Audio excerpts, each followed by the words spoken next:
Syederalun Satlantas Polres Lok Semawe bersama Polsek Muara II menambal jalan berlubang di Jalan Lintas Nasional Medan Banda Aceh, tepatnya di depan kantor PLN UP3 Lok Semawe pada Senin 21 November 2022.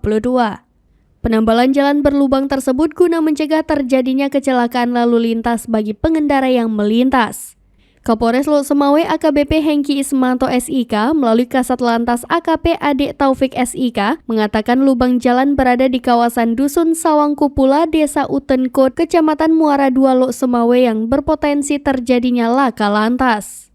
Kemudian sambungnya, petugas menambal jalan tersebut karena sudah ada 2 kasus kecelakaan tunggal yang terjadi. AKP Taufik menambahkan jika malam hari dan saat ini kondisi sedang sering hujan, maka lubang jalan itu sama sekali tidak terlihat.